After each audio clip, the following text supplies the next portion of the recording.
बिस्मिल्लाहिर्रहमानिर्रहीम।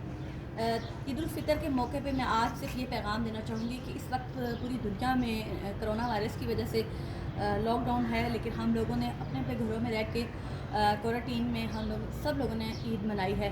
तो मैं सिर्फ़ और सिर्फ एक बात जो हमेशा कहती हूँ कि इस वक्त तमाम उम्मत मुसलमान को मुत्तहिद होने की ज़रूरत है, क्योंकि देखें ना सिर्फ हमारा क़िबला अव्वल इस वक्त फ़लस्तीन में, शाम में, रोहिंग्या में, बर्मा में, कश्मीर में, दुनिया के हर मुल्क में जो मुसलमानों का ख़ास तौर पे मुल्क है, वहाँ पे अहले कुफ़ार किस तरह जुल्म और बर्बरियत करें और उनको पूछने वाला भी कोई नहीं है।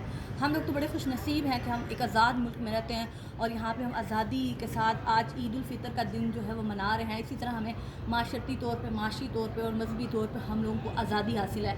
लेकिन ऐसे बहुत सारे मुल्क हैं जहाँ पे लोग इस वक्त बहुत मुश्किल हालात से गुज़र रहे हैं। इस्लाम की बका का इस्लाम की मेरा ख़्याल से इस वक्त हम सब का ये टाइम है कि हम लोग अपने दीन की खातिर सब मुत्तहिद हों और तमाम जहाँ पे मुसलमानों पे जुल्म हो रहा है उस जुल्म को ख़त्म करने के लिए एक मरतबा फिर जो है इस्लाम का जो नारा है वो बुलंद करने की ज़रूरत है। जज़ाकल्लाह।